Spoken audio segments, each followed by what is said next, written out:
अस्सलाम वालेकुम बच्चों। जो टॉपिक आज हम डिस्कस करने जा रहे हैं वो है मोशनल ईएमएफ। और बच्चों, जैसा कि आपको पता है कि एक मैग्नेटिक फील्ड फोर्स एक्सर्ट करता है एक करंट कैरिंग वायर पे। इस इफेक्ट को रिवर्स भी किया जा सकता है, और वो इस तरह कि अगर हम एक वायर को मूव करें मैग्नेटिक फील्ड के अंदर, जिसकी वजह से उस वायर में करंट प्रोड्यूस हो जाए, यानी हम मैकेनिकल एनर्जी को चेंज करके इलेक्ट्रिकल एनर्जी प्रोड्यूस करें, और इसी फिनोमिना को इमोशनल ईएमएफ भी कहते हैं। अब जैसा कि आप जानते हैं कि ईएमएफ को इंड्यूस करने के लिए हमें मैग्नेटिक फ्लक्स को चेंज करना होता है। अब हम मैग्नेटिक फ्लक्स को चेंज कर सकते हैं मैग्नेटिक फील्ड को चेंज करके, या एरिया ऑफ द लूप को चेंज करके, या फिर angle between magnetic field and loop को चेंज करके। जो मोशनल ईएमएफ है वो एक एग्जाम्पल है कि जिसमें हम magnetic field of the coil को कांस्टेंट रखते हैं, जबकि एरिया ऑफ द लूप को चेंज करते हैं। नीचे जो आपको फार्मूला नज़र आ रहा है ये डेरिवेटिव के रूल्स पर है। अगर आप मेडिकल के स्टूडेंट हैं तो उसके लिए डेल्टा यूज़ किया गया है। जो नॉन मेडिकल स्टूडेंट्स हैं वो डेरिवेटिव को अप्लाई करना जानते होंगे कि किस तरह दो क्वांटिटीज़ का रेट ऑफ चेंज लेते हैं। इसमें बच्चे होता यह है कि जैसा कि आपको सामने नज़र आ रहा है कि delta A B divided by delta T, जबकि जो मैग्नेटिक फ्लक्स है वो आपको पता है बी डॉट ए है। यहाँ पर हमने एंगल को 0 लिया है, तो इस वजह से बी ए आया। अब मतलब अगर आप ए को कांस्टेंट रखेंगे तो बी पर रेट ऑफ चेंज अप्लाई करेंगे प्लस, और अगर आप बी को कांस्टेंट रखेंगे तो साथ में ए पर रेट ऑफ चेंज को अप्लाई करेंगे। ठीक है, ये रूल है। तो इसमें अगर आप देख सकते हैं कि जो फर्स्ट क्वांटिटी है A into delta B over delta T, ये 0 के इक्वल होगी, क्योंकि इसमें जो डेल्टा बी है मोशनल ईएमएफ में जो मैग्नेटिक फील्ड है वो चेंज नहीं होता। इसका मतलब ये हुआ कि हम मैग्नेटिक फ्लक्स को यहाँ पर चेंज करेंगे एरिया को चेंज करके, जबकि मैग्नेटिक फील्ड कांस्टेंट रहेगा। और ये फार्मूला आपके लिए डिफरेंट नहीं है, एक्चुअल में आप इसे यूज़ करते रहे हैं। मिसाल के तौर पे अगर हम वेलोसिटी में रेट ऑफ चेंज लें तो वेलोसिटी जो वेक्टर है उसकी जो है वो किसके इक्वल होगा, v magnitude into v direction, v unit vector. तो जब आप उस पर डेल्टा अप्लाई करेंगे तो क्या आएगा, v डेल्टा v हेड मतलब unit vector divided by delta t, और प्लस v कैप या v head into delta v divided by delta t। अब इसमें ये जाहिर फार्मूला कर रहा है कि वेलोसिटी में अगर आप रेट ऑफ चेंज ले रहे हैं तो वेलोसिटी दो चीज़ों की वजह से चेंज हो सकती है, या तो उसकी मैग्नीट्यूड चेंज हो जाए, या डायरेक्शन चेंज हो जाए, और या दोनों चेंज हो जाए। और delta we over delta T आपको पता ही है वो किसकी इक्वल है, एक्सेलरेशन के। तो मीन की एक्सेलरेशन आप प्रोड्यूस कर सकते हैं या मैग्नीट्यूड ऑफ वेलोसिटी को चेंज करके, या फिर डायरेक्शन, और या फिर दोनों ही। अब बच्चों, हम अपनी इन्वेस्टिगेशन ऑफ इलेक्ट्रोमैग्नेटिक इंडक्शन जो है वो एक ऐसी सिचुएशन के ज़रिए एक्सप्लेन करेंगे कि जिसमें मैग्नेटिक फील्ड फिक्स्ड है, जबकि सर्किट जो है वो मूव या चेंज हो रहा है। अब हम यहाँ पर कंसिडर करते हैं a conductor of length L जो कि मूव कर रहा है with velocity v through a perpendicular magnetic field जो कि इनटू द पेज है, और जो charge carriers inside the wire हैं वो हम एज्यूम करते हैं कि पॉजिटिव हैं, और वो भी मूव कर रहे हैं विद वेलोसिटी v। और इस वजह से वो जो मैग्नेटिक फोर्स एक्सपीरियंस करते हैं वो है F B is equal to Q V cross B, या फिर हम उसे F B is equal to Q V B लिख देंगे। और ये जो फोर्स है वो काज करती है चार्ज कैरियर्स को कि वो मूव करें और सेपरेट हों पॉजिटिव और नेगेटिव चार्जेस, और ये जो separated positive and negative charges हैं वो electric field inside the conductor form करते हैं। अब हो सकता है आपके जहन में ये क्वेश्चन अराइज हो कि अगर एक बार मूव कर रहा है विद स्पीड v, तो what are the magnitude and direction of magnetic force on positive charges. ठीक है, तो ये जो एफ बी नज़र आ रहा है ये फोर्स ऑन रॉड है, क्योंकि v speed of the bar है या रॉड है। तो अगर आप v की डायरेक्शन में फिंगर्स रखें और उसे कर्ल करें b की तरफ जो कि इन टू द पेज है, और आप अपने राइट हैंड का थंब देखें तो जो मैग्नेटिक फोर्स होगी वो पॉइंट कर रही होगी अपवर्ड। ठीक है, V cross B right hand rule से आप इस डायरेक्शन को निकाल सकते हैं। बाकी हम लेंस लॉ की भी मदद लेंगे, लेकिन क्योंकि अभी हमने इस सिलेबस में लेंस लॉ नहीं पढ़ा तो उसे हम यूज़ नहीं कर रहे। तो ये जो FB है ये एक्चुअल में फोर्स ऑन बार है। और पहले हम बात करते रहे हैं कि एक करली इलेक्ट्रिक फील्ड होगा जो कि चार्जेस को मूव करवाता है जब हम मैग्नेटिक फील्ड चेंज करते हैं। लेकिन यहाँ पर तो मैग्नेटिक फील्ड हम चेंज नहीं कर रहे, तो फिर वो कौन सी नॉन कूलम्ब फोर्स है जो इस केस में चार्जेस को मूव करवा रही है? तो ये जो FB नज़र आ रही है यही वो नॉन कूलम्ब फोर्स है जो यहाँ पर चार्जेस को मूव करवाने का सबब बनेगी। तो फिर हो सकता है आपके जहन में ये भी क्वेश्चन अराइज हो कि क्या जो अप्रोक्सीमेट चार्ज डिस्ट्रीब्यूशन होगी मेटल बार की और direction of electric field produce by this charge distribution जो है वो इनसाइड क्या होगी? तो जैसा कि आप देख सकते हैं कि ऊपर है चार्ज पॉजिटिव चार्ज ऊपर शिफ्ट हो रहा है और जो नेगेटिव चार्जेस हैं वो नीचे हैं। मतलब यहाँ पर हम चार्ज कैरियर्स कंसीडर कर रहे हैं पॉजिटिव को, तो वो मूव करते हैं अपवर्ड, और वो क्योंकि नेगेटिव से सेपरेट हो रहे हैं तो इस वजह से जो फील्ड की डायरेक्शन होगी वो क्या होती है, पॉजिटिव से नेगेटिव की तरफ। और ये जो चार्ज कैरियर्स हैं ये कंटिन्यू टू सेपरेट होते रहेंगे, लेकिन कब तक? जब तक कि इलेक्ट्रिक फोर्स FE = QE वो इक्वल नहीं हो जाती मैग्नेटिक फोर्स QVB के, जिसकी वजह से एक इक्विलिब्रियम सिचुएशन क्रिएट हो जाएगी।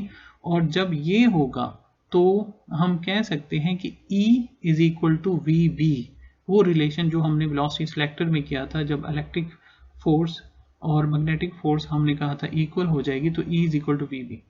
तो हम दूसरे अल्फाज में ये कह सकते हैं कि जो magnetic force on the charge carriers in a moving conductor है वो क्रिएट करती है electric field inside the conductor. अब हो सकता है आपके जहन में एक और क्वेश्चन अराइज हो, और वो ये कि अगर बार जो है वो मतलब keep moving with the constant speed v, तो E जो है वो B के कंपैरेटिवली यानी कि इलेक्ट्रिक फील्ड मैग्नेटिक फील्ड से कितना बिगर होगा इन अ स्टेडी स्टेट, और क्यों होगा? तो बच्चों मतलब इलेक्ट्रिक फील्ड कितना बड़ा हो सकता है मैग्नेटिक फील्ड के? तो यहाँ पर बच्चों जो शुरू में जो फोर्स चार्जेस पे, जो पॉजिटिव चार्जेस पे एक्ट कर रही होगी वो होगी अपवर्ड मैग्नेटिक फोर्स। लेकिन जब वो ज़्यादा से ज़्यादा पॉजिटिव चार्जेस शिफ्ट होंगे अपवर्ड तो larger downward electric force F = QE जो है वो एक्ट करेगी जो है वो चार्जेस पे। तो जो पोलराइजेशन है यानी कि बार की एक साइड का पॉजिटिव होना और दूसरी साइड का नेगेटिव होना वो कंटिन्यू रहेगा जब तक कि इलेक्ट्रिक फील्ड इतना लार्ज नहीं हो जाता कि जो नेट फोर्स है वो ज़ीरो हो जाए। नेट फोर्स ज़ीरो होने का क्या मतलब है कि मैग्नेटिक फोर्स अपवर्ड और जो इलेक्ट्रिक फोर्स डाउनवर्ड दोनों एक दूसरे के इक्वल एंड ऑपोजिट नहीं हो जाते। तो इसी को ही हम जो है वो स्टेडी स्टेट कहेंगे जहां पर E = VB के इक्वल हो जाएगा।